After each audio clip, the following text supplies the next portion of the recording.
Discrimination and Oppression of Black Women in the Workplace by Erica McGarry, Takara Fleming, and Felicia Taylor.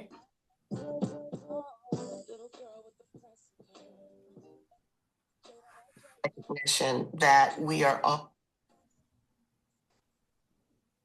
Welcome to our infomercial, Behind the Glass Ceiling, where we're going to discuss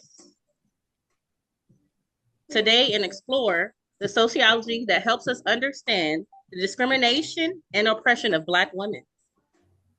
And we're in the face of workplace, let's start with a question. What happens when race, gender, and labor collide?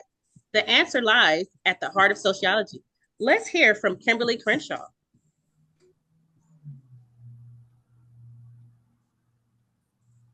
It's simply a recognition that we are all at any one time multiple things. We have a race, we have a gender, we have a class, and intersectionality attends to the things that sometimes happen to us because of who we are in institutions that have been structured in a race, gender, class discriminatory way. So it's the multiple effects of different forms of discrimination. So that was all intersectionality was, a way of bringing attention to aspects of discrimination that the courts didn't seem to recognize. The whole point is to make our discrimination laws work better so that nobody is left behind, because judges and advocates have a real narrow view of what counts as actionable forms of discrimination. It's simply. Now let's talk about what sociology is. Sociology is the scientific study that includes patterns of social relationships, interactions, and culture. So in simpler terms, sociology helps us examine how people live together, form groups, and how power and inequality shape those relationships. It's a lens to see the why behind everyday life.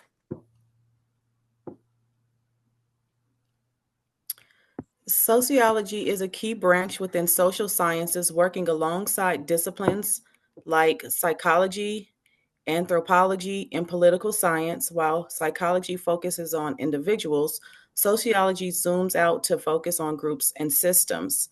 This gives us insight structures like racism, sexism, and class, especially when they intersect. Discrimination at work. Let's look at our topic. Discrimination and oppression of Black women in the workplace.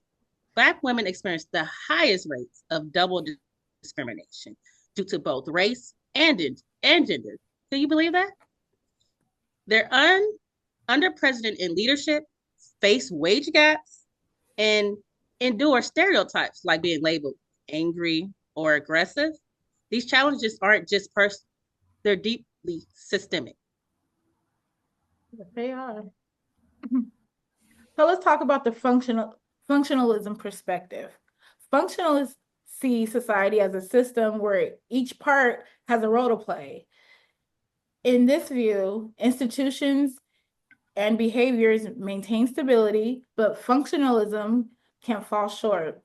It often accepts inequality as natural or necessary. It might see Black women's workplace challenges as disruptions rather than evidence of deeper structural flaws.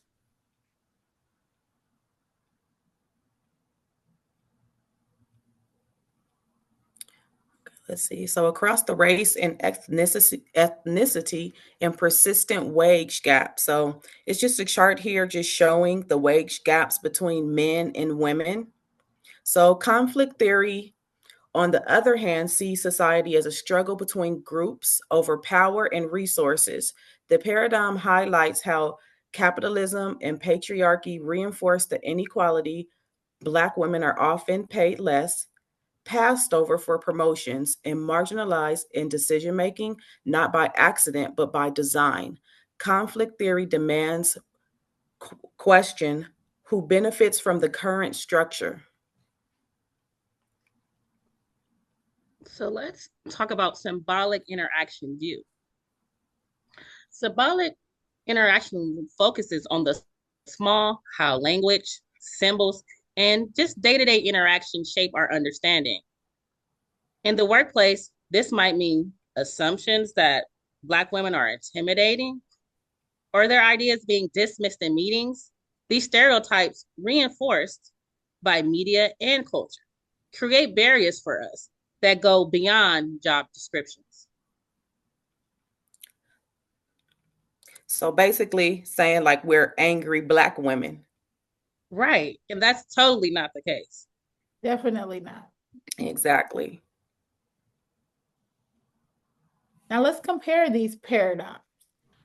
Functionalism might explain inequality as part of order of society. Conflict theory sees that order is injustice, right on, maintained through power. Symbolic interactionism shows how discrimination lives in the little things, conversations, labels, expectations. Each theory offers a piece of the puzzle, but together they show the full picture. And I can just like be a contest to that because I know like currently for me right now, I'm the only African American in my department. And their assumption was, oh, I thought you were, different. That's the term that they use. And I'm like, so what do you mean? What different? Well, you're just, you're calm and you're nice. You're not the stereotype of what a Black woman Exactly. And is. exactly. And then I let them know, like, hey, don't judge a book by its cover. It can be white people that are aggressive. It could be Asian descent people that are aggressive. Exactly. That doesn't make everybody's not the same. So let's just do better instead of being biased and give people the same opportunities as you would give anyone else. You know? I completely agree. I feel like anger has no color. Whether you upset about something or you feel emotional about something, it's going to show no matter what color you are.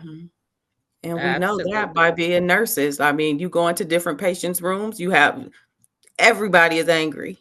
It doesn't matter the color. Especially when you're taking care of their patients loved will cuss you out, Black, white, Asian, Latino.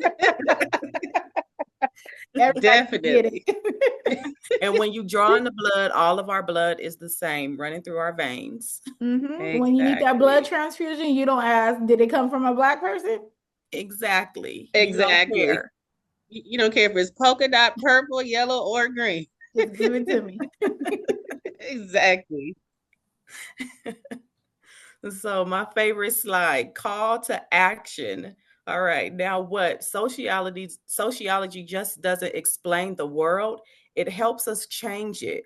We need policies that protect against bias, support leadership, diversity, and create inclusive spaces. We need to listen to Black women's voices, not just in theory, but in every room where every decision is made. So let's see here.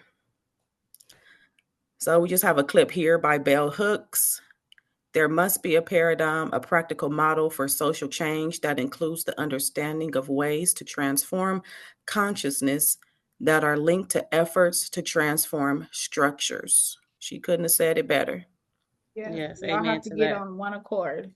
Yeah, exactly. I know I was thinking when we were I changed my hair and I was like, okay, just in time for this infomercial. These blonde braids. I feel like our hair it shows your personality, your style, your your uniqueness. Whether it be a white boy with spikes or a white woman with blonde long hair. We have braids and we have fros and different things. Your hair is an expression of you. Because people assume, I know, I go places and they is like, you're ghetto because of these braids or because of these nails. Yeah, no, absolutely not. We don't sorry, agree. when Well, I was nowadays in the nail shop, there's others sitting next to me. Exactly. I just think it just shows your personality, who you are. We can all, we have different hair textures. We have, that's where we come from. It's our roots. And it's okay for us to express that. It's okay for us to show that. And hey, it's all love. That's what it's about. Everyone loving each other. Exactly. Well, So ladies, our references. We've grounded the presentation in works of scholars like Kimberly Crenshaw, Bell Butts, Angela Davis, along with reports from the National Women Law Center, Pew Research. Sociology is powerful because it's evidence-based and rooted in real-life experiences. Do we have any final thoughts, ladies? I just want to say everybody should be treated equally. Um, Everybody should get a fair playing ground, although it's definitely not going to be that way. I just want people to judge me for me and not for preconceived notions, because at the end of the day, we all bleed the same way. yeah, no, I agree. You couldn't have said it better. Right. Alrighty, we out. And we just want to say thank you, Dr. Harris, for Thank even you. allowing us the opportunity We to be appreciate you. able to present this information. We have learned so much from your class. I feel like this class is imperative because people need to know and stop being biased. And really, if you're grounded in healthcare and your heart is to do healthcare, you need to stop being biased and having these preconceived notions about people that you don't know anything about. And our job is to heal. And that's just what it is. Yeah. Thank you. So thank you for watching. I hope this presentation inspires you to use sociology not just as a subject, but as a tool for justice, equality, and change. Yes. Peace.